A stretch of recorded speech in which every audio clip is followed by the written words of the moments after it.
Pessoal, bom dia. Eu sou o Renan, eu sou técnico docente da CPRM, tenho formação na área de engenharia civil e a gente trabalha basicamente na CPRM com hidrologia. A CPRM é uma empresa pública que a missão dela é gerar e disseminar conhecimento geocientífico. E o principal foco nisso é baseado a subsídio ao desenvolvimento sustentável do Brasil. E aí nós nos dividimos basicamente na área de geologia, onde é mapeado áreas de risco geológico, como foi o caso lá em Alagoas, em Maceió, e na área de hidrologia. A área de hidrologia, ela visa o monitoramento de todos os rios nacionais e também o monitoramento de todos os açudes. Os açudes e barragens, nos últimos tempos, foi passado por DENOX, Departamento de Obras contra a Seca, aqui no Nordeste. E a CPM ficou, em sua maioria, com a parte dos rios, apesar de monitorar ainda algumas bacias, aliás, alguns açudes e algumas barragens. Bom, no trabalho da CPRM de monitoramento, a residência de Teresina, nós temos várias superintendências, que são organizações maiores, e residências, que são organizações menores, e ainda temos núcleos, que são um pouco menores ainda, a quantidade de cargos. Inclusive, está se abrindo um núcleo aí em São Luís, que vai ficar com a parte das nossas estações daqui de Teresina, porque por conta da logística, temos estações muito distantes. A CPRM abriu um núcleo em São Luís, já tem prédio, já tem tudo. Infelizmente, por conta da pandemia, tivemos que aguardar um pouco. Mas logo, logo vai ter um núcleo aí em São Luís. Então, hoje, a residência de Teresina, ela é responsável pelas bacias do Maranhão e pelas bacias do Piauí. A bacia do Piauí é uma bacia, a bacia do Parnaíba, que é a maior bacia propriamente nordestina, porque nasce na fronteira do Piauí, do Maranhão e de Tocantins, e ela drena o Piauí inteiro, praticamente, 97% do Piauí é drenado pela bacia do Parnaíba, e ela drena uma parte do Maranhão também, vai até próximo a Caxias, onde se inicia a bacia do Rio Itapecuru. Então, a residência Teresina é responsável pela bacia do Parnaíba, pela bacia do Itapecuru, pela bacia do Mearim, pela bacia do Rio Pindaré e basicamente e suas subbacias, né? A bacia do Parnaíba é composta por várias subbacias, como a subbacia do Rio Poti, a subbacia do Rio Longá, que são bacias menores que são drenadas pelo Rio Parnaíba. A CPRM se preocupa nas estações hidrometeorológicas na realização dos serviços, primeiro, de nivelamento do conjunto de réguas liminimétricas, medição da descarga líquida. Vocês podem interromper a qualquer momento, tá? Nivelamento do conjunto de réguas, medição de descarga líquida, medição de descarga sólida. Descarga sólida são os sedimentos que estão em suspensão no movimento da água.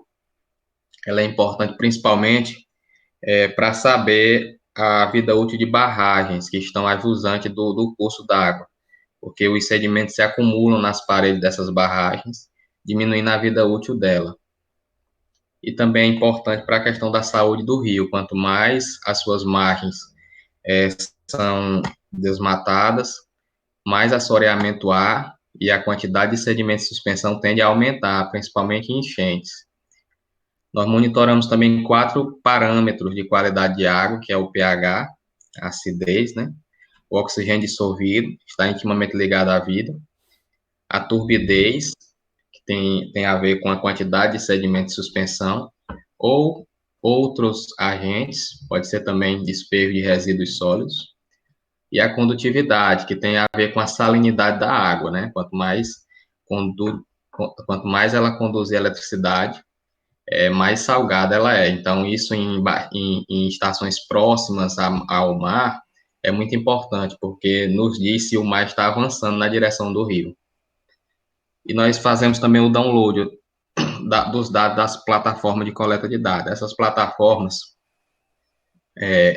as PCDs, elas são equipamentos automáticos, elas transmitem dados tempestivamente, em tempo real, dados de cota, dados de chuva, e elas são muito importantes na previsão de eventos críticos, como nós vamos ver também nesses slides. A manutenção das estações se preocupa em verificar a integridade dos equipamentos, efetuar as limpezas, troca de régua, pinturas. Então, é deixar a estação em perfeitas condições de manuseio, de uso. Aí nós temos a parte de pluviometria. Eu não vou me ater muito nessa parte, mas é importante porque ela tem muito a ver com a parte da hidrometria. A pluviometria, ela é a parte de chuva, né? Como o próprio nome já diz, pluviométrico. Nós temos estações pluviométricas do tipo convencionais e do tipo automático. As próprias PCDs têm pluviômetros que são automáticos. Eles transmitem a chuva em tempo real. E tem esses tipos convencionais, esses pluviômetros aqui que vocês estão vendo. Aqui é o Ville de Paris e aqui é o modelo do DENAI. Um observador hidrológico, ele vai lá todos os dias, 7 horas da manhã, e efetua as leituras. Os pluviólogos são modelos automáticos também. Apesar de não transmitirem, eles contam a chuva horariamente. A cada segundo eles têm uma pena e um papel, e à medida que vai chovendo, ele vai contando essa chuva nesse papelzinho que está aqui dentro. Então, de certa forma, ele é automático, diferente do pluviômetro convencional, que ele tem um volume. Então, é uma chuva de 24 horas. Esse aqui eu tenho como saber a chuva minuto a minuto. Ele é muito importante, foi muito importante, porque está sendo substituído por pluviômetros digitais, mas ele era muito importante para prever chuvas intensas, porque diferente do pluviômetro convencional, onde você tem um volume, você não tem como saber, só sabe que ela ocorreu em 24 horas, mas não sabe em que horário ela teve seu pico. O pluviógrafo não, como ele marca a chuva segundo a segundo, minuto a minuto, você sabe os picos de chuva, muito importante para dimensionamento de obras hidráulicas de pequenas bacias. Essa é a parte de pluviometria. Aí nós temos alguns modelos, que vocês podem ver. Temos uma proveta, o cálculo é muito simples, vocês sabem que 1 milímetro de chuva, uma lâmina de 1 milímetro de chuva em 1 metro quadrado corresponde a 1 litro, então vocês conseguem fazer um pluviômetro na casa de vocês, até com a garrafa PET, pega a área da garrafa PET e faz essa regra de 3, que vocês conseguem fazer um pluviômetro manualmente. Então essa proveta é graduada para um pluviômetro desse modelo aqui, do DENAI, que são 400 centímetros quadrados de boca. Estão compreendendo? Tudo certo, Renan. Pronto, o observador vai lá no pluviômetro todo dia às 7 horas da manhã, essa estação é São Bento, é perto aí da ilha de São Luís. Ele vai às 7 horas da manhã e registra se houve chuva nas últimas 24 horas. E aqui está a chuva do mês de maio de 2016 da estação de São Bento. Que posse desse boletim, o pessoal do escritório transcreve ele num programa que a gente tem chamado Hidro. Esse programa é uma parceria com a ANA.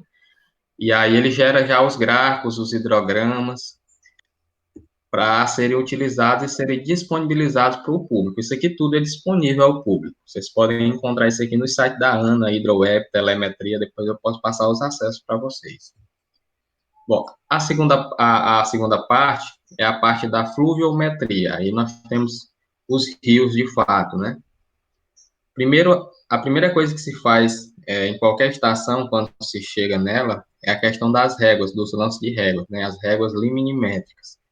O observador, ele faz a leitura dessas réguas 2 vezes por dia, às 7 e às 17 horas, e anota na caderneta. Essa aqui é um do tipo linígrafo, uma que também já está quase em desuso, porque tem sido substituída pelas PCDs. Tudo isso está sendo substituído pelas PCDs, porque é um equipamento moderno e que faz tudo isso transmitindo automaticamente. Então, isso aqui tudo está sendo extinto e sendo colocado PCDs. Hoje nós não temos mais nenhum linígrafo em operação, nem no Maranhão e nem no Piauí. Todos já foram substituídos. Pluviógrafo, aquele lá, a gente ainda tem alguns aí no Maranhão. Bom, o conjunto de réguas, ele consiste nessa graduação. Essa estação aqui é de Nina Rodrigues, também uma cidade do Maranhão. Ela se baseia numa cota arbitrária. Essa cota arbitrária ela é materializada na seção através de uma referência de nível, por exemplo, RN. Esse RN1 está o número dele é 6137. Significa que ele está a 6 metros e 137 centímetros do zero das réguas, ou seja, a 6 metros e 137 centímetros, nós temos o zero absoluto do rio. Essa cota, é válido lembrar que ela não é uma cota absoluta, georreferenciada, ela é arbitrária. A única função dela é fazer um par cota-vazão para a gente ter uma coisa chamada curva-chave, que nós vamos ver posteriormente. A CPRM já tem adotado um padrão para transformar esses RNs, que são arbitrários, é um número que a pessoa lança para dizer qual é a relação até o fundo do rio, mais ou menos, não é exato, inclusive nós temos cotas negativas, o que não era para acontecer, mas o que está acontecendo? Nós estamos georreferenciando esses RNs, de modo que nós tenhamos cotas absolutas, georreferenciadas. Para que serve isso? Principalmente para correlacionar estações no mesmo rio, para a gente saber declividade de lâmina d'água, muito importante para outros estudos hidráulicos. Pois bem, até então nós temos poucas estações georreferenciadas, porque demanda tempo e equipamentos. Mas o que nós temos na realidade hoje, na maioria esmagadora das estações, é esse esquema aqui: vários lances de régua, a RN, a referência de nível, que serve para nivelar os lances de régua, né? Vocês podem ver aqui o lance 7, o lance 6, o lance 5.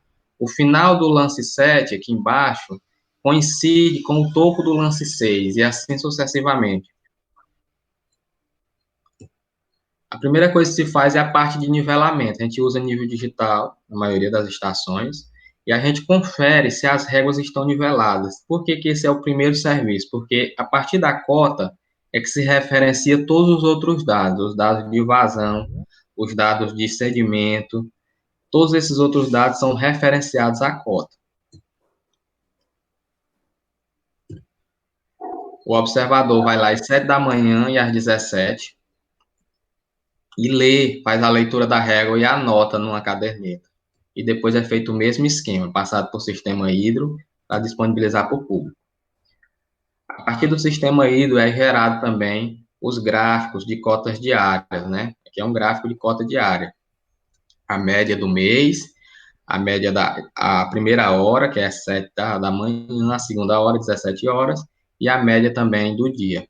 Isso é muito importante também no estudo da fluviometria daquela estação. Renan, Sim.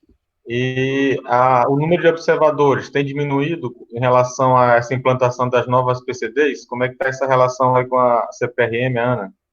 Bom, a gente tem um convênio com o Serviço Geológico Americano, e lá eles já não usam mais observadores, uma vez que todas as estações deles são automáticas. No nosso caso, no nosso caso específico, o observador tem uma outra função. Ele também é uma forma de distribuição de renda, porque eles recebem um valor para poder fazer essas leituras. Então, na maioria dos locais, as estações são de difícil acesso, no interior. Então, eles já contam com esse dinheiro. Para nós seria muito difícil dispensá-los, porque eles ajudam até a proteger os equipamentos, que na maioria das vezes tem alguns lugares que são roubados. Em Itapecuru-Mirim mesmo levaram com tudo. Então, ele cumpre uma função social também, os observadores, da parte de distribuição de renda. Mas, no futuro, talvez não muito próximo, a CPRM deseja, à medida que eles forem envelhecendo e não tiverem mais como passar para ninguém, a gente extinguindo os observadores das estações. Mas isso não é vislumbrado num presente muito próximo, não. Tá. No futuro Renan, muito próximo, não. tem uma pergunta aqui sobre as réguas. Se as réguas são integradas para chegar ao RN. Eu acho que é a dúvida do RN arbitrário e o absoluto, né? O Essa RN, régua. O RN, o que Fala que aí. se faz geralmente? A gente chega num curso d'água para implantar uma estação. Aí a gente chega para o morador mais antigo da região e pergunta qual foi o nível mais baixo que esse rio já chegou. Ele vai nos mostrar um local. Geralmente a gente coloca 2 metros abaixo, por exemplo. Se a gente chegar lá e diz, não, esse rio ele já chegou, ficou só com 50 centímetros de água, a gente coloca 2 metros lá na cota e dali vem para cima, fazendo a instalação das réguas E lá em cima a gente instala um RN arbitrário. Essa cota é puramente arbitrária, tá certo? Ela está integrada aos lances de régua, de modo que ela referencia todo o sistema de réguas, porque eles são móveis, né? O cara pode passar, arrancar um, e o RN geralmente é uma estrutura de concreto bem fixa, então ele serve para nivelar todo esse conjunto, mas ele é puramente arbitrário, tá certo? Inclusive, teve lugar que a gente já teve cotas negativas, porque o RN ficou muito baixo, o número do RN ficou muito baixo, de modo que a gente teve -1, -2. Nesse caso, geralmente, a gente levanta o número do RN, coloca uma cota maior, coloca isso no histórico da estação para a gente não ter mais cota negativa, porque é ruim para fazer a curva-chave. Certo. Ok. Ó, bem, deixa eu ver. Tudo certo. Muito bem. Aí, partindo aqui para a fluviometria, a parte de descarga líquida. A parte de descarga líquida é sem mistério. Você tem basicamente que obedecer à equação bem conhecida de vocês, que é a equação da continuidade, né? A vazão, a velocidade vezes a área. Isso é muito simples de entender. O problema se estabelece quando os cursos d'água começam a ficar muito grandes. Por exemplo, não existe como medir vazão diretamente em cursos d'água. Existe como você medir na sua casa, você bota um balde, vê em quanto tempo ele enche, e aí divide pela. E aí encontra quantos litros d'água está passando por segundo na torneira. Isso é muito simples. Agora, quando se fala de rios, não tem como se medir vazão diretamente. O que tem como se fazer é estimar uma vazão.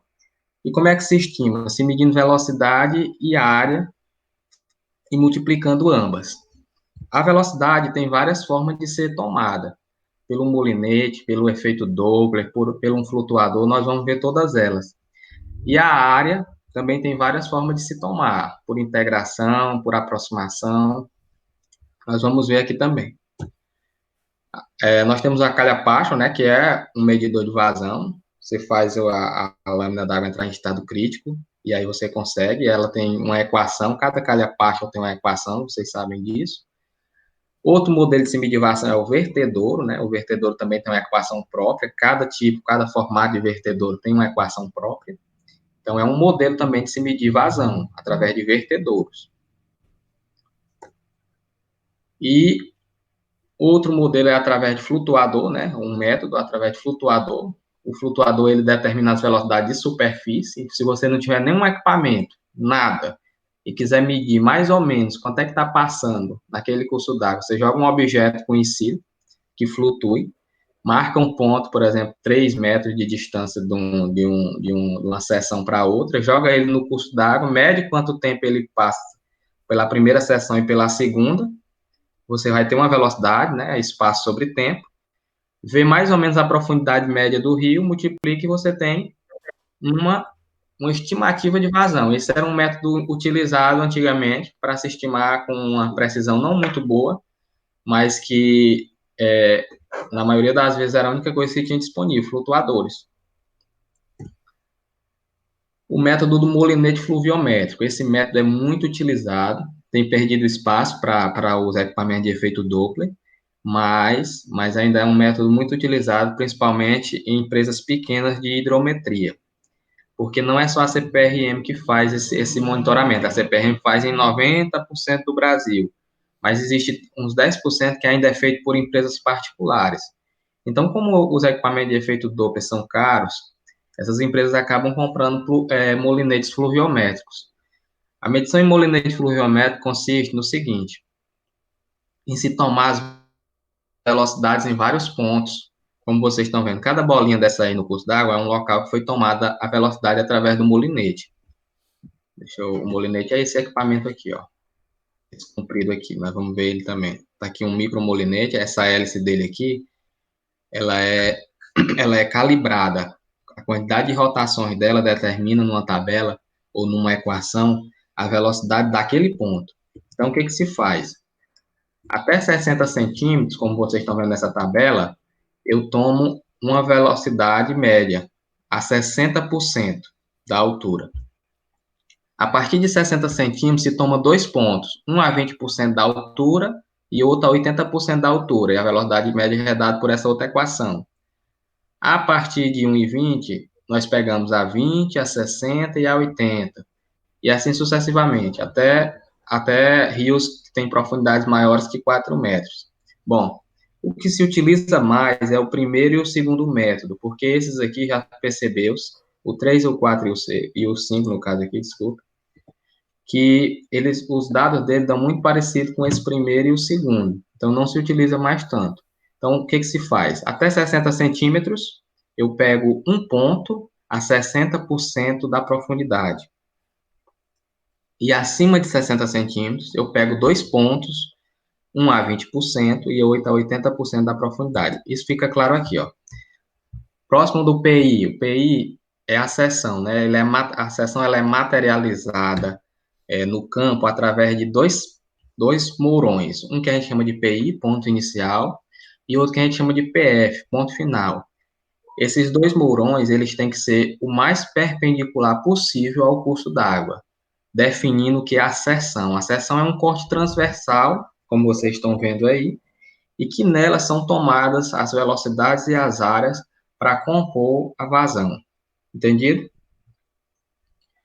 Pois bem, o primeiro ponto aí, com certeza, ele é menor do que 60 centímetros, porque o hidrotécnico pegou apenas um ponto, né, a 60% da profundidade. O segundo também pegou a 60% da profundidade, depois já passou a ser maior do que 60 centímetros de profundidade, ele pegou dois pontos, né, e assim ele vai compondo a área, né? Cada retângulo desse é uma área e a velocidade média de cada ponto. E assim ele vai fazendo, como vocês estão vendo aqui, ó, a velocidade média é a vazão sobre a área. Então a vazão vai ser a área vezes a velocidade média. A soma de cada retângulo desse dá uma área total e vezes as velocidades médias de cada seção dessa. Você tem a vazão de toda aquela seção transversal, beleza? Certo, Renan. Pronto, esse é o método fluviométrico molinete. Para você fazer ele, você usa o molinete, claro, um lastro, para esse lastro é um peso, é isso aqui que está embaixo do molinete, ó. Esse aqui é um lastro. Ele serve para não dar arrasto, né? Porque se você colocar o molinete, como ele é maneiro, ele vai se inclinar e esse ângulo de inclinação vai mudar a velocidade. Então, isso aqui é para não dar arrasto. Tá aqui o molinete com o rabo dele aqui, né? Chama de cauda hidrodinâmica. O guincho, que serve para você descer o molinete e ao mesmo tempo ele vai contando a profundidade que o molinete está. Isso aqui são micromolinetes, são para medições aval, onde você consegue passar por dentro do curso d'água, como nós veremos. Pronto, aqui é uma medição aval. Está aqui um micromolinete e está aqui um equipamento de efeito Doppler, né? Nós vamos ver também futuramente, mais na frente, o que é um equipamento de efeito Doppler. Aqui, medição aval é quando você consegue passar por dentro do curso d'água. Então, você bota uma trena aqui, né? Uma régua graduada, e vai pegando as distâncias para compor a área e pegando as velocidades com o equipamento. E no caso do equipamento de efeito Doppler, ele mesmo soma e lhe dá a vazão. No caso do molinete, joga-se numa planilha ou faz o cálculo manual, e aí você tem a vazão através da soma das áreas com as velocidades médias de cada seção. Esse aqui é um relatório do FlowTrack, que é o equipamento de efeito Doppler, que tem a vazão, ó, descarga total 0,18 metros cúbicos por segundo, né? 0,19 aproximando metros cúbicos por segundo. Então, ele já dá o resultado. E aqui tem todas as verticais que você fez, ó. Vertical 0, que é na margem, vertical 1, aqui foi feito 26 verticais, né? Ou seja, 26 seçõezinhas daquela que nós vemos naquele gráfico. Aí aqui tem a hora que foi feita, a estação, a distância da margem, né? Aqui a distância é 0 e vai até 9,40, que era a distância total. O método que foi usado aqui, ó, como todas são menores que 60 centímetros, eu peguei todas elas a 60% da profundidade. As profundidades, né, DELP,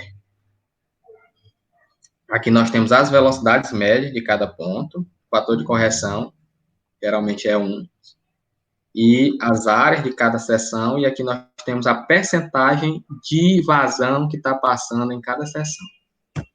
E aqui tem o gráfico, ó. Tem o gráfico. A partir de 5% passando, ele mostra amarelinho. Não significa que está ruim. O certo é que você passe por cada seçãozinha daquela menos de 5% da vazão, para não dar muito problema no final. Aí ele faz um alertazinho aí simples. E, Renan, Bem, sim. E o que é importante destacar também é que esses relatórios estão gerados pelo próprio equipamento, né? Esses aqui são gerados pelo próprio equipamento, no caso de equipamentos Doppler. No caso de equipamentos molinete fluviométrico, é você que gera essas planilhas. Mas já existem planilhas padrão do CPRM para isso também. Bom, a Tem gente vai... mais uma coisa, tirar uma dúvida contigo. Quando eu tenho nesse gráfico do Flow Tracker, eu tenho aqui uma parte mais em vermelho. O que significa da minha leitura? É o seguinte, o que é determinado pelo FlowTrack? Isso é passível de mudança, mas o que é a hidrologia convencionou ser o bom? Quando você pega uma medição em molinete e divide ela em 20 partes, o que você está dizendo? Você está dizendo que não que você vai fazer passar em cada seção daquela 5% da vazão, né? Se fosse dividido por igual. Certo. Então, o molinete, o FlowTrack parte do mesmo princípio. Ele quer que em cada seção dessa, ó, na seção 1 está passando 4% da vazão, né? E assim sucessivamente. O que ele quer? Ele quer que em cada seção dessa, você não passe mais do que 5% da vazão. Mas, para isso, a vazão depende da velocidade. Então, em locais com maiores velocidades, você reduz o comprimento. Para quê? Para que aquela vazão seja menor e passe no critério de 5%. Veja aqui na margem, ó, na 1, que apesar do segmento ser maior, mesmo assim ficou verdinho. Significa que a velocidade era baixa nesse local. E Certo. já aqui, ó, o segmento é pequenininho, mas está amarelo, está passando mais do que 5% da vazão. Significa que a velocidade aqui era bem maior do que é aqui.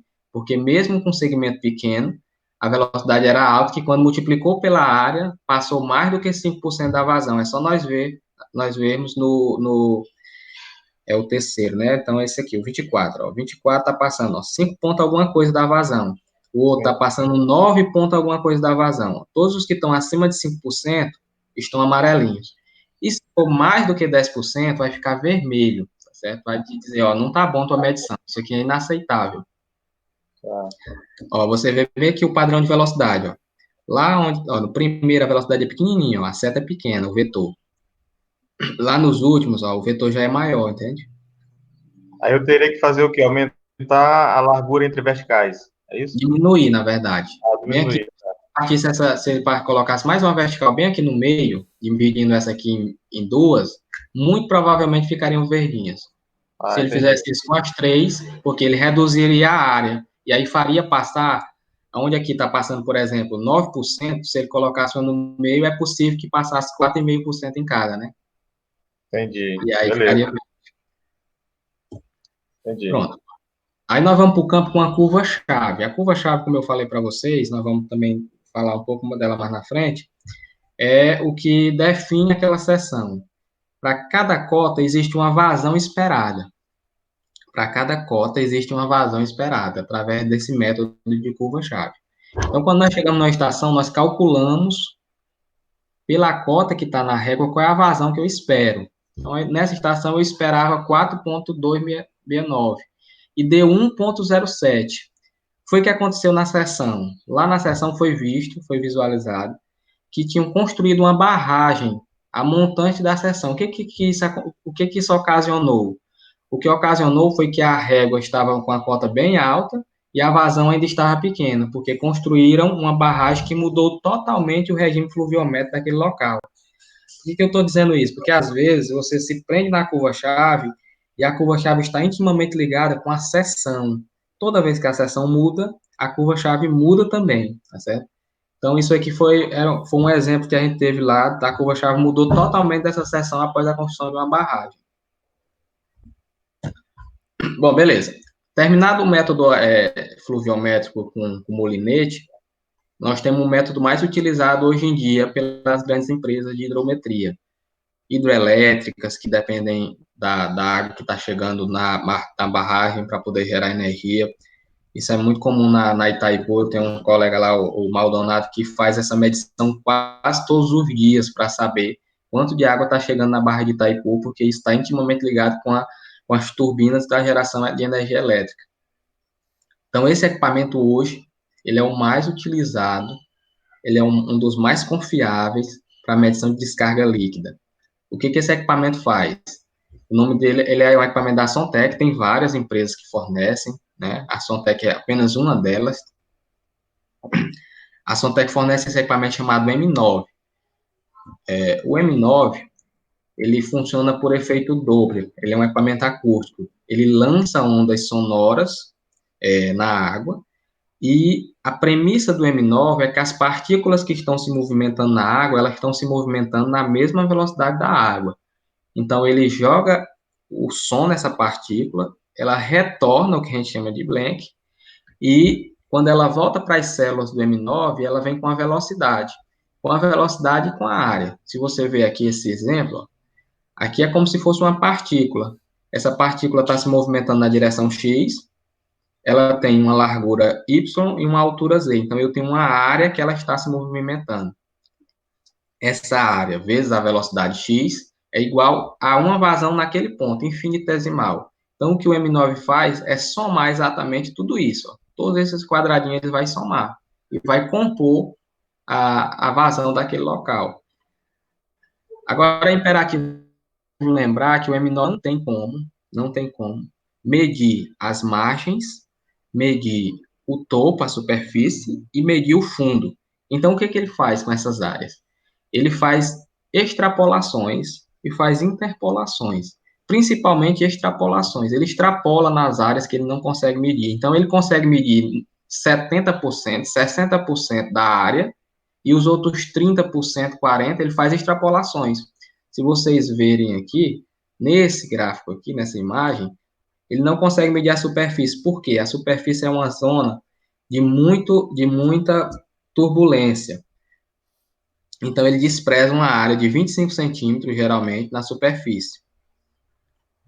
O fundo é uma região também de muita turbulência, onde tem ondas sonoras chegando, batendo no fundo e retornando, reverberando. Então, ele também despreza o fundo. E as margens, ele não tem como chegar muito próximo à margem, porque perde profundidade e perde células, ou seja, ele não tem como mensurar as margens. Essa área, então, em lilás, ele extrapola. Compreendido? Certo, Renato. Bom, o princípio de funcionamento dele é muito simples. Ele tem isso aqui, que é o M9 propriamente dito. Isso aqui é onde carrega as baterias. Ele fica equipado nesse barquinho aqui, ancorado no nosso barco. E ele tem um GPS interno para se posicionar e tem um GPS externo também. Ele tem esse GPS aqui em cima dele, ele tem um GPS dentro dele, que é interno a ele, e tem um GPS fora. Para quê? Para ele fazer uma coisa que a gente chama de triangulação. Quando ele faz a triangulação, ele se posiciona georreferenciadamente. E aí ele sabe exatamente em qual posição está, e essa posição é preponderante para ele fazer as áreas. Beleza. Esse é um gráfico de medição com M9, tá certo? Esse é um gráfico de medição com M9.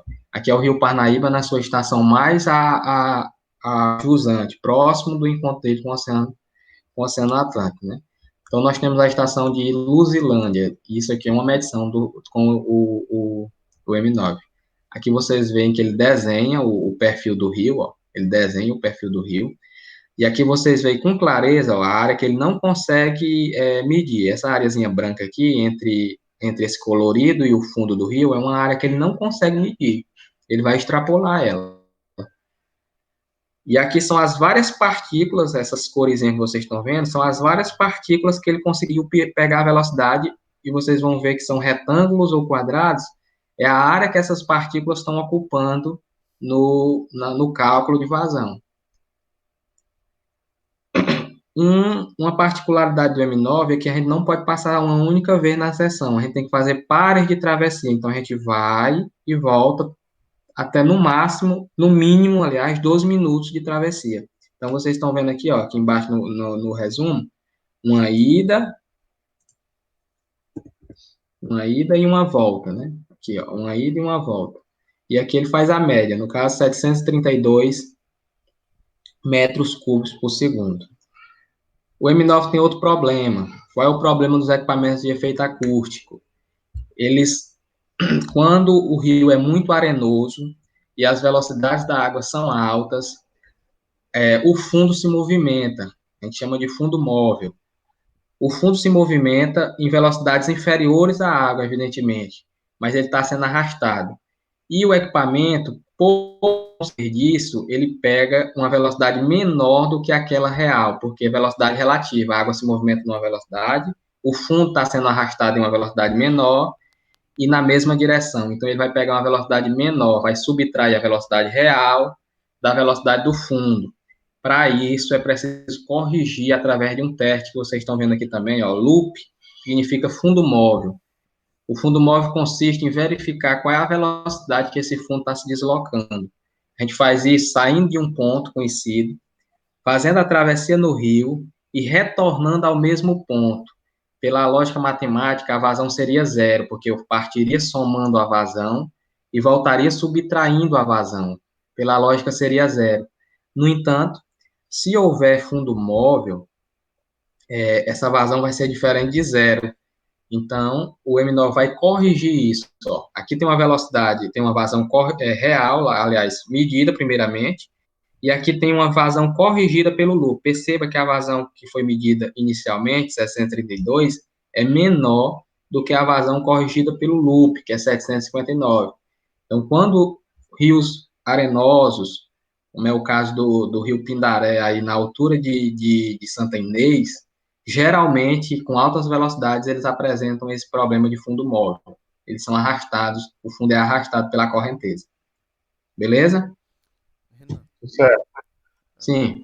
uma dúvida aqui. O que que significa esse gradiente de cores aí na medição daquele Pronto, o gráfico? gradiente de cores é a velocidade das partículas, certo? É a velocidade das partículas.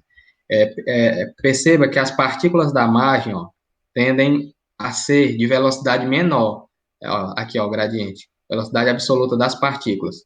Ó, as partículas da margem tendem a se movimentar, isso é bem lógico, numa velocidade menor do que as partículas do meio do rio. Quanto mais para o vermelho, maior a velocidade. Isso é em metro por segundo. Então, essas partículas mais em vermelho significa que elas estão se movimentando em velocidades próximas a 1,5 metros por segundo, enquanto essas partículas da Marte estão se movimentando em velocidades menores do que 0,5 metros por segundo. Pronto. Aí, aqui nós temos uma medição feita no dia 6 de 3 de 2019, na mesma sessão, outra no dia 18, e aí nós vemos que a mudança da seção, mudança do perfil transversal. Em rios arenosos, isso é muito comum. A partir de grandes enchentes, a seção transversal se modificar. E com isso, muda-se a relação cota-vazão também. Então, todas as vezes que uma seção que vocês estão monitorando, ela muda, vocês vão mudar a relação cota-vazão. Isso aqui foi só uma apresentação que eu fiz lá na CPRM para mostrar a mudança da curva-chave dessa estação que estava em análise na época. Essa seção é do Rio Parnaíba, não é isso?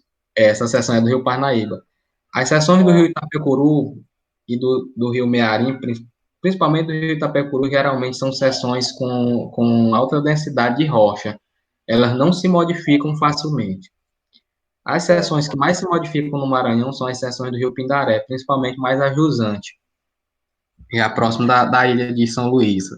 Antes disso também, elas são um material bem rígido que não anda se modificando. E aqui o nosso Parnaíba é praticamente arenoso em quase toda a sua extensão, então as seções dele se modificam muito. Aqui é um relatório, né, do ADCP, só explicando para vocês, os métodos de medição acústica também são chamados de ADCP. É uma sigla inglesa que traduz-se em medição por métodos acústicos. Então, toda vez que vocês falarem ADCP, vocês vão estar ouvindo falar em equipamentos acústicos. Aqui a cota inicial, a cota final, o tipo de extrapolação, como eu falei para vocês, tem uma área que ele não vai medir. Então, essa área que ele não vai medir, ele vai extrapolar. Então, ele vai utilizar uma lei matemática para extrapolar. No meu caso aqui, eu coloquei que ele usasse a lei exponencial, mas tem outras leis, tem lei de potência, tem aritmética simples, tem várias leis de extrapolação que o equipamento pode usar. Bom, a parte da curva-chave. A curva-chave, ela relaciona o nível do rio com a vazão. Para obter Nós fazemos medições de vazão pelos métodos, aqueles que nós apresentamos, qualquer um deles, e vamos obter pares, cota-descarga. Pares, cota-descarga. Para uma boa curva-chave, vocês podem ser chamados para fazer curva-chave, por exemplo, em estações recém-criadas, geralmente, nós passamos dias fazendo medições para obter uma curva-chave. Recentemente foi instalada uma estação a jusante da barragem da Boa Esperança, na cidade chamada Bocaina, e nós tivemos que passar dias fazendo medições da, da, da vazão com a cota, para estabelecer uma curva-chave para aquele ponto. Para isso, é ideal que você tenha uma boa seção de medição, e aí talvez tenha a dificuldade da maioria dos funcionários da parte de hidrologia, dos profissionais da parte de hidrologia, que é o que a gente chama de seção de controle. A seção de controle se baseia em um local onde o que acontece a jusante não interfere nela. Então, o que seriam boas seções de controle? Por exemplo, uma queda d'água. Você fazer uma seção logo acima, logo a montante de uma queda d'água, é uma boa seção de controle, porque nada que acontecer abaixo daquela queda d'água vai interferir na sua medição. Certo? Temos também controle de canal. Onde você não tem queda d'água de jeito nenhum, você tem que caçar um ponto que seja linear, que as velocidades sejam perpendiculares à seção, ou seja, que não tenha movimentos aleatórios da água, batendo em alguma rocha, em madeira, esse tipo de coisa. Por quê? Porque isso lhe dá um gradiente de velocidade uniforme. Então, você tem que saber escolher boas seções. Depois tem a qualidade da medição, tanto o equipamento quanto o operador.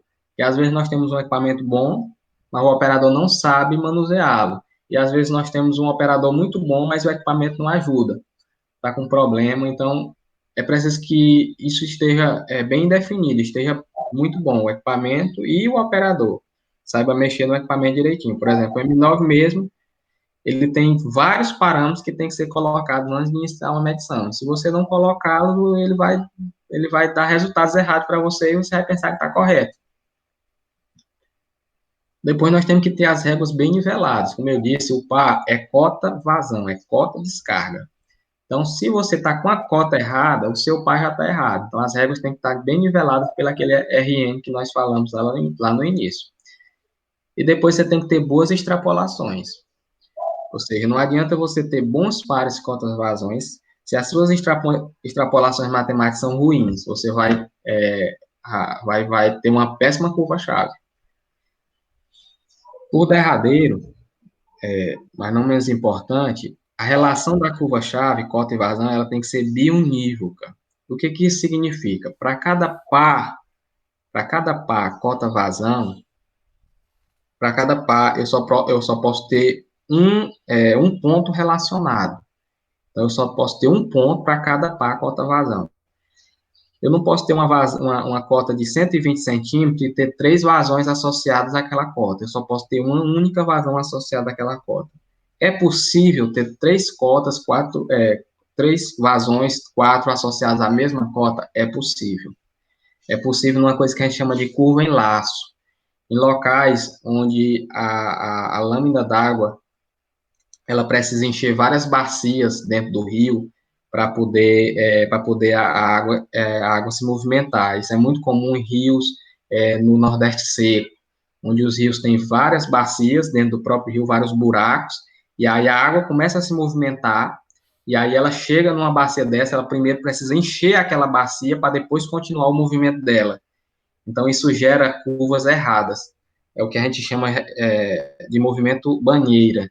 Tá entendendo? Tem alguns rios aqui no Piauí que tem esse problema. Então, nesses locais, a gente faz outros tipos de análise para poder determinar uma curva-chave válida. Então, no Rio Amazonas mesmo, Clepson, onde nós fizemos, você ouviu a menina falar em curva em laço. Foi. Pois é. Na cidade de Manaus para Manacapuru, existe um ponto que tem curva em laço por conta da declividade do rio. Então, tem vários fatores que podem influenciar isso. Daí, porque você tem que estar familiarizado com o curso d'água para poder criar uma curva-chave que seja realmente representativa daquela seção. Bom, então a curva-chave é isso. Eu vou mostrar uma curva-chave para vocês compreenderem o que eu estou falando. Vou compartilhar aqui uma curva-chave com vocês rapidinho.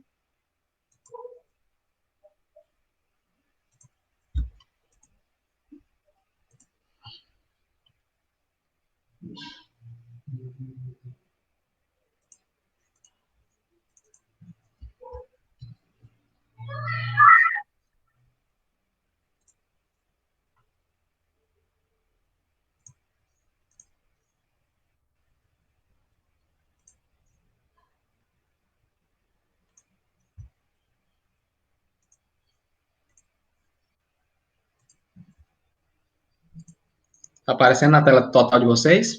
Tá aparecendo. Tá, Renan. Apareceu Pronto. agora. Apareceu. Pronto. Isso aqui é uma curva-chave de uma estação nossa, no Rio Parnaíba, tá? Ó, o período que essa curva está válida, nós temos medições lá desde muito, é interessante ressaltar isso, a curva-chave, ela tem uma validade, ela tem um período de validade. Como eu disse para vocês, os rios se modificam muito. Então, a curva-chave também vai se modificar com o tempo. Ó, veja aqui, o período de 1º de janeiro de 85 a 22 de 4 de 85 valeu essa curva. E assim vai até, essa aqui nós temos até o ano 2008. Então, esses são os períodos. Aí aqui nós temos a cota e as vazões associadas a ela. Então, esse é o par, né? É o par cota-vazão. A partir disso, nós traçamos, a partir desses dados, matemática simples, traçamos as medições, traçamos a curva. Aqui é a curva. Curva-chave. Aqui são as medições, veja, aqui é o tramo baixo da curva, tem várias medições nele. Aqui é o tramo alto da curva. O tramo alto das curvas, geralmente, tem medições menores. Aliás, tem menos medições, porque o rio, ele passa 95% do tempo, que a gente chama de Q95, nessas cotas baixas. Apenas em período de enchente ele vem aqui, né? Então, essa linha vermelha, ó, ela é toda extrapolação. Toda extrapolação. Ninguém nunca mediu aqui, mas a gente supõe que se medir, vai dar algo próximo dessa linha, entende? Então, isso aqui é pura extrapolação. Aqui já é mais certeza, né? Por quê? Porque nós temos uma nuvem de pontos muito condensada. Mas quando partimos para cotas cheias, é pura especulação, é pura matemática, né? Eu já fiz algumas medidas, a gente já corrigiu, inclusive, essa curva, percebeu que ela é um pouco mais para baixo, não é tão para cima assim. Então, isso é uma curva-chave. Certo? Aqui ela novamente, com mais medições. A curva-chave é basicamente isso, pegar todos os dados, escolher uma equação matemática, isso o Excel faz muito simples, hoje é muito simples para a gente fazer, é só você escolher uma linha de tendência no Excel, escolhe a linha de tendência, e ele vai lhe dar aqui, mais ou menos, a curva-chave daquela estação. Veja que nós temos várias medições nessa estação. Aí tem os pontos fora da curva, né? Medições inválidas. O cara que mediu aqui deve ter algum problema com essas medições, elas estão bem fora da curva. Entende? Isso aqui são o que a gente chama de resíduos, elas não entram no cálculo, por quê? Porque elas estão muito fora da curva. Algum problema no equipamento, algum problema no operador, então é descartado. Pronto. Aí, de posse de todas as curvas-chave nesse modelo aqui, de posse de todas as curvas-chave nesse modelo, nós criamos uma CPRM, através do Roberto, criou uma...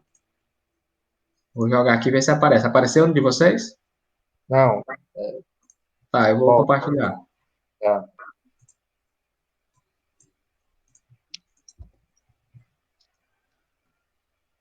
Beleza, apareceu? Agora sim. Pronto. Isso aqui é uma macro, né? Uma planilha Excel com macro, um programinha. Então, nós pegamos todas aquelas curvas individualmente e condensamos ela nessa macro. Aí a gente só entra aqui, calcular a vazão, bota o código da seção, né? Ó, codó, coloca a cota que está aparecendo lá na régua, 150 centímetros, e ela vai gerar a vazão que eu espero daquela régua, daquele curso d'água. Aqui aparece a curva-chave dele, a equação da curva-chave para aquele tramo. Como eu falei ontem para os meninos, toda vez que um rio muda de seção, por exemplo, ele está numa seção mais encaixada e ele se abre muito, a curva-chave daquele segundo ponto muda em relação àquele primeiro. Não, no mesmo curso d'água, para a mesma época, a curva-chave tem diferentes equações dependendo da topografia daquele curso d'água. Então, assim, ó, Até 357, o rio Itapecuru em Codó, ele segue essa equação aqui. 50, cota dividido por 100, menos 32 elevado a 1,051. É o tramo 1 de 3 da cota. Depois, com certeza, tem uma mudança abrupta no perfil, e a partir de 358 até 480, ele vai seguir outra equação. E a partir de 480, ele vai obedecer ainda uma outra equação. Muito provavelmente ele chegou na área de planície, e aí obedece outra equação.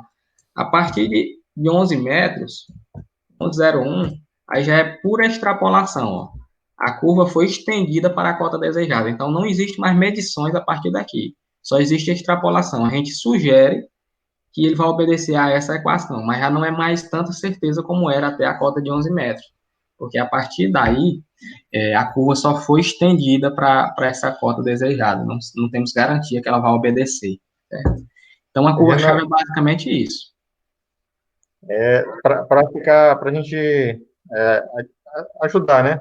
Acrescentar alguma coisa, se hoje a gente precisasse saber a vazão do rio Itapecuru lá em Codó, o que a gente poderia fazer? Pedir para uma pessoa ir lá na régua, né? Que fica ali perto da ponte, faz a leitura, é isso? Não, existe um aplicativo, existe um aplicativo chamado HidroWeb, um aplicativo de telefone celular, de acesso livre. Ele tem um mapa, e aí você, por exemplo, eu vou ver a cota de Codó nesse momento.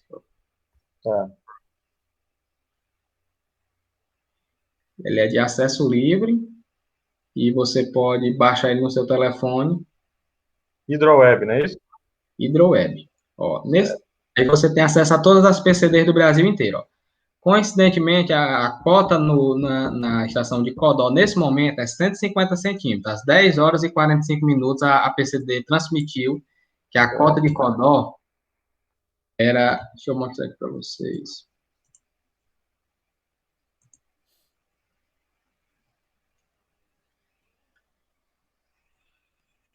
Dá para ver invertido, né? Mas dá para ver, né?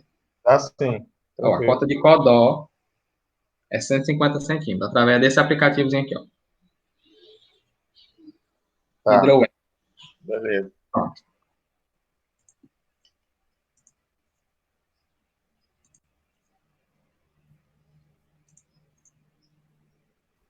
A cota de Codó, ó, 93,82. É o mesmo que vai aparecer aqui é o mesmo que vai aparecer no sistemazinho do HidroWeb. 93,8, né? Nós vimos aqui pela curva-chave que é 93,82. Certo? Então, você pode baixar ele, tem vários métodos. Você pode também usar o site de telemetria da ANA. Você entra lá no ANA Telemetria, e você vai ver a cota em tempo real, você vai ver a vazão em tempo real, você vai ver a chuva em tempo real, e você pode baixar todos os dados daquela estação retroativamente, quantos anos você quiser, certo? Então, para fazer trabalho científico, você tem acesso amplo a esses dados. Bom, então a curva-chave é isso. Eu acho que deu para ficar claro, né? Sim. Bom, então a principal função das medições de descargas, além de ver a saúde dos rios e ver se o rio está entrando em período de seca, ou em regime de cheia, é exatamente fazer essa curva-chave. Aqui no Piauí e no Maranhão é menos comum a disputa territorial por água, mas no Sertão Seco, na região de Pernambuco, Paraíba, Rio Grande do Norte, existem rios. Por exemplo, do Rio Mundaú. O Rio Mundaú nasce no estado de Pernambuco. Vocês sabem que o rio nem sempre respeita os limites do estado. E ele deságua na bacia, ele deságua no oceano na cidade de Alagoas. Já na cidade de Maceió, já no estado de Alagoas. Então, existe uma disputa muito grande para vazão que sai de um estado e entra no outro. Geralmente, a CPRM tem estações nessas seções, por exemplo, aqui é a divisa de Alagoas e Pernambuco, tem uma estação lá. Por quê? Porque existem contratos que dizem que Pernambuco tem que passar tantos metros cúbicos por segundo para Alagoas. Passando para a parte da Paraíba, existem o Rio Piranhaçu, por exemplo, que nasce também na Paraíba, que nasce em Pernambuco e desce para a Paraíba, que abastece uma grande barragem que traz abastecimento para várias cidades. Então, lá na divisa, existe uma estação da CPRM com a curva-chave, e isso é motivo de conflitos armados até, porque os caras estão lá querendo saber a curva-chave, querendo saber quantos metros cúbicos por segundo Pernambuco está entregando para Paraíba. Então, por aqui que nós temos uma certa abundância, é menos comum essas disputas para a água. Mas para lá é muito comum, principalmente porque além de abastecimento humano, tem gente que cria camarão, que precisa de uma vazão mínima, tem gente que tem locais irrigados. Então, isso tudo gera disputas seríssimas. E aí nós temos a parte de telemetria. Telemetria é a plataforma de coleta de dados. Essas plataformas de coleta de dados, elas funcionam, como eu falei para vocês, automaticamente. O que é uma plataforma de coleta de dados? Ela é composta por um pluviômetro digital, está aqui o pluviômetro digital, diferente daquele que armazena o volume. Esse daqui faz o quê? Esse daqui, ele tem uma báscula interna, uma caçambinha, vamos dizer assim, e à medida que a chuva cai, ela vai basculando, ela vai batendo de um lado para o outro. Toda vez que ela bate, ela fecha um circuito e gera um pulso elétrico para PCD. Quando ela gera esse pulso elétrico, ele é interpretado como 0,2 milímetros de chuva. Exemplo, se ela der 5 pulsos, significa que choveu 1 milímetro. Então, cada pulso é 0,2 milímetros de chuva. Ela acumula isso em 15 minutos e, e ela transmite para o telemetria, para o site de telemetria da ANA, transmite, além de armazenar isso numa planilha Excel. Essa é a parte de pluviometria de uma plataforma de coleta de dados automática. Ao mesmo tempo, existe um cabo que sai daqui, de dentro da PCD, que tem um sensor que vai lá para dentro do rio. A gente chama de transdutor de pressão. Ele colhe a lâmina d'água do rio e relaciona uma cota a essa lâmina d'água. Então, ao mesmo tempo que nós temos dado de chuva, nós temos dado de cota. E através da curva-chave é possível saber qual é a vazão que está passando. É isso que o aplicativo que a gente viu faz. Ele pegou a cota do transdutor de pressão e, pela curva-chave que ele tem integrado a ele, ele diz qual era a vazão que estava passando. Locais que tem pontes, a gente não coloca transdutor de pressão, geralmente. A gente coloca radar.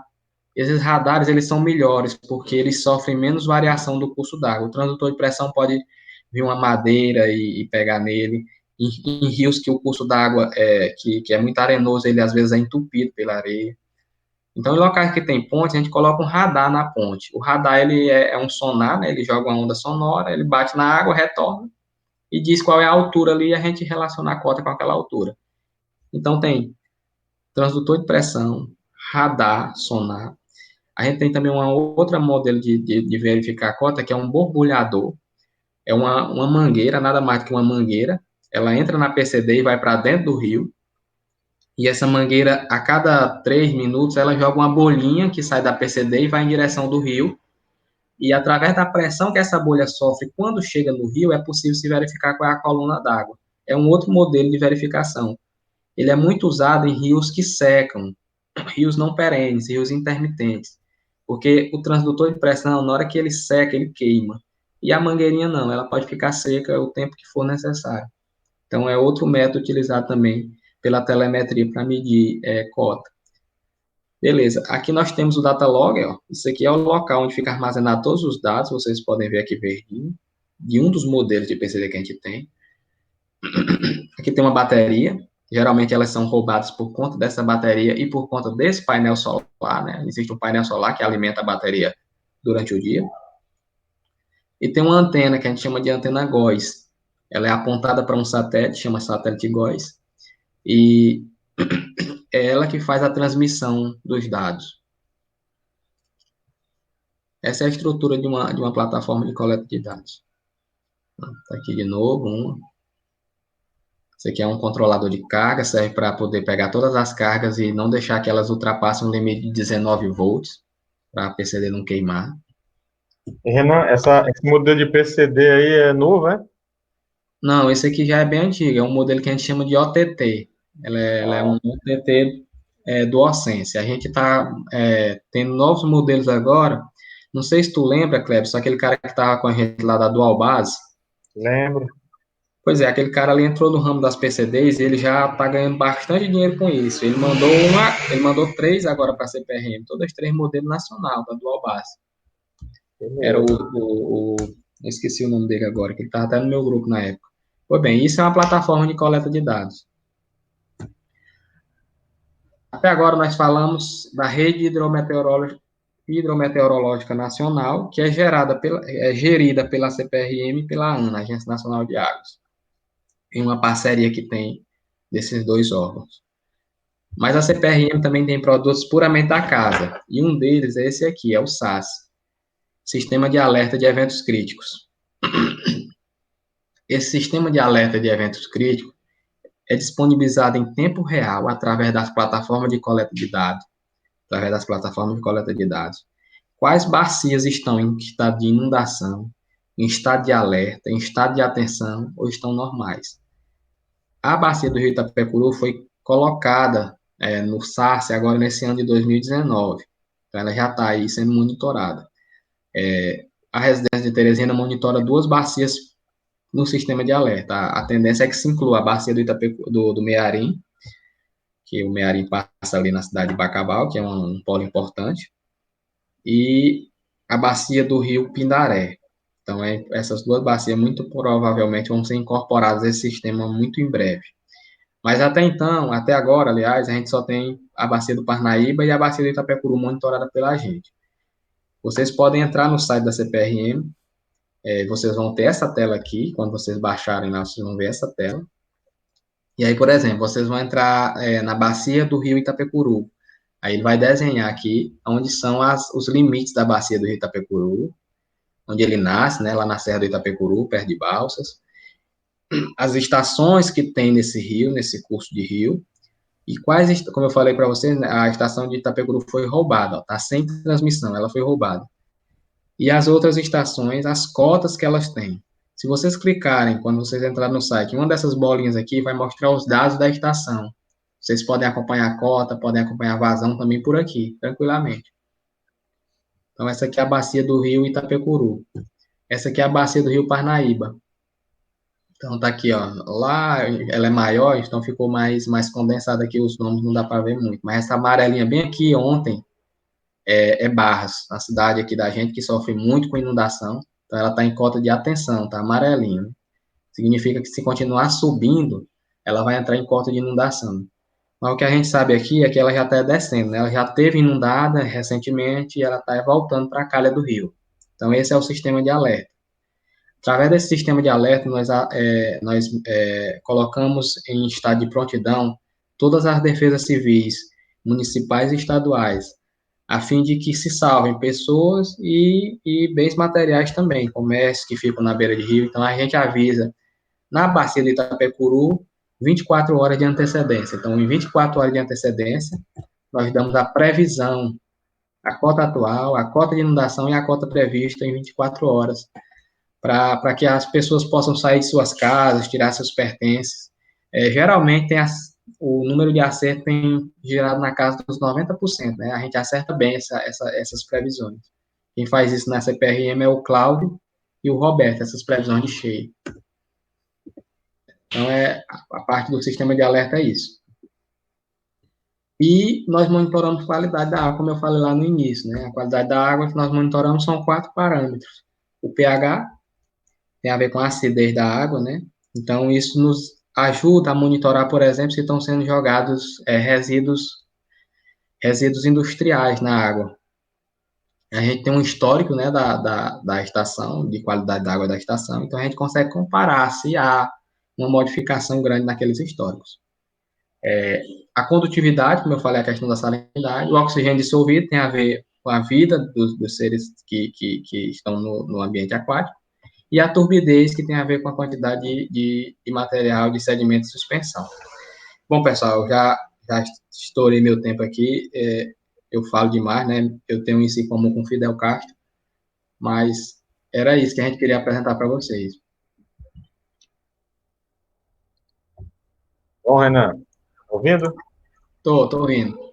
Pronto, eu agradeço, né, a participação, né, a disponibilidade aí de nos ajudar aqui com os alunos, e a gente fica aberto aí para perguntas. Eu gostei demais da apresentação, né, como sempre, aí, um excelente profissional, Renan, de campo, conhece bem aí os detalhes, e a gente fica aberto para perguntas, acho que tem uma aqui. Deixa eu ver. Acho que o Alberto já fez, né, que é aquela dúvida da velocidade, não é isso, Alberto? Essas regras são integradas para você chegar ao RI. Isso, Não, isso. você pode influenciar essa diferença de velocidade. Você pode influenciar essa diferença de velocidade, eu não entendi. Não, assim, tu falou lá que algumas áreas elas podem ter uma diferença de velocidade, isso pode influenciar, né, na medição. Aí, mas ao decorrer da palestra, eu acho que eu já sanei a dúvida no caso quando tu falou das bacias também, né, que tem aquela interferência. Imagino que seja isso, né? A diferença de velocidade da água, tu fala? Isso. A velocidade da água ela é caracterizada pelo seguinte: existe um curso de água que a gente chama de padrão, né? O curso de água que a gente chama de padrão, a velocidade ela é alta na superfície e ela chega no máximo a 60% geralmente da profundidade e ela tende a se anular próximo do fundo. Esse é um movimento padrão, é um gráfico que é assim mais ou menos, né? É um perfil mais ou menos assim. Então, esse é um gráfico de velocidade padrão de um rio qualquer. O que a gente faz com as velocidades é geralmente pegar, por exemplo, se o rio tiver menor que 60 centímetros, a gente pega 60% da altura da profundidade, porque sabe que ali é muito provavelmente onde está passando a velocidade média. Já em cursos d'água com profundidades grandes, a gente tem que fazer vários pontos, porque como o curso modifica muito com a profundidade, a gente não sabe onde exatamente está a velocidade média. A gente vai vários pontos, medição, para poder pegar uma velocidade média daquela seção, daquela vertical, tá certo? Eu não consigo influenciar a velocidade do rio, de modo nenhum. O rio passa naquela velocidade característica dele e é impossível, por ações da gente, a gente interferir. Eu acho que é válido a tua pergunta, porque qualquer método que a gente tem que colocar para fazer qualquer medição, a gente acaba interferindo em alguma coisa no rio, né? Ou em qualquer outro local. Se você vai fazer um estudo de química e coloca um solvente ou alguma coisa naquele experimento, você automaticamente está mudando aquilo ali. Já no Rio ocorre um pouco diferente. A gente coloca o molinete ou o ADCP e como ele joga ondas sonoras ou movimento mecânico, ele não altera muito a questão das velocidades. Perfeito. Alguém tem alguma dúvida? Quer tirar com o Renan? Tá? É aberto.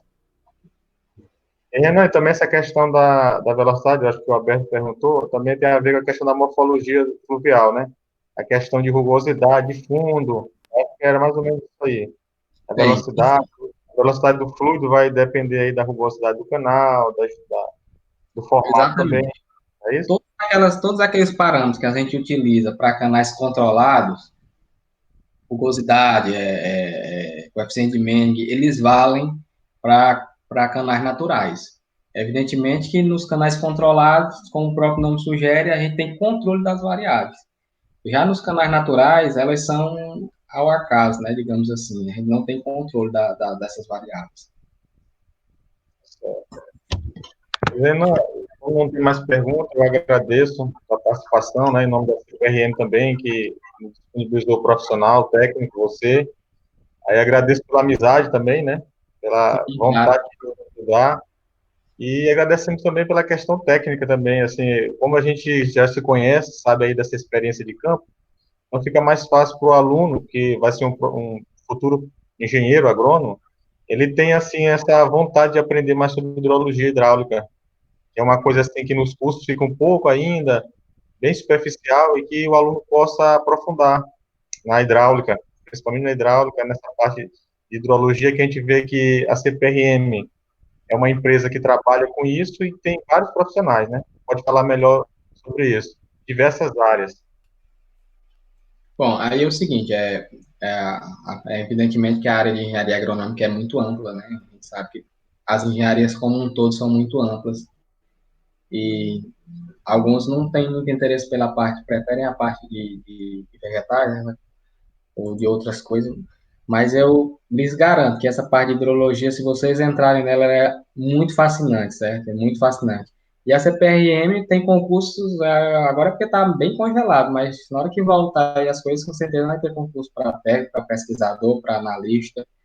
Os salários não são ruins e o trabalho geralmente é gratificante. Então, eu aconselho a vocês, sim, a darem uma atenção à hidrologia. Existe um plano de saneamento agora também, né? Tem a ver com hidrologia de áreas urbanas, né? Pequenas bacias. É impossível se fazer saneamento básico sem estudar hidrologia. Então, vai ser uma área que vai se abrir muito, a área de saneamento básico, por conta desse marco do saneamento. Então, é uma área que, se vocês se preparem, certamente vai aparecer muitas oportunidades. E aí, quando a oportunidade encontra a preparação, as coisas dão certo. Verdade, certeza. Mais alguma coisa, Alberto? Não, não, acho que não. Só É, agradeço né? mesmo pela presença do Renan. Eu acho que isso aí é uma coisa que não é muito, né, para todo mundo a gente entender um pouco mais. Mesmo a gente aqui também, que ainda não chegou nesse período, não chegou a essa disciplina, mas a gente já tem uma base para quando chegar e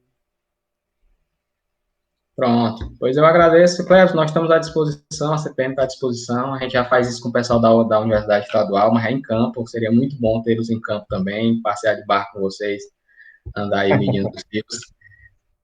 Talvez seja É, mais. Né? Mas a gente faz medições aí perto da ilha, a gente faz medições aí próximo de vocês. Quem sabe um dia não dá certo para a gente se encontrar aí numa medição. verdade. Vamos botar essa turma aí para fazer medição com a M9 aí, nesses rios do Maranhão aí. Vamos ter essa oportunidade aí, com certeza. Tá certo, meu amigo. Falou, meu irmão. Um Valeu, abraço abraço. a todos, sucesso. Obrigado, hein? Falou. Igualmente. Obrigado a todos também. até mais. Até mais. Falou, Alberto.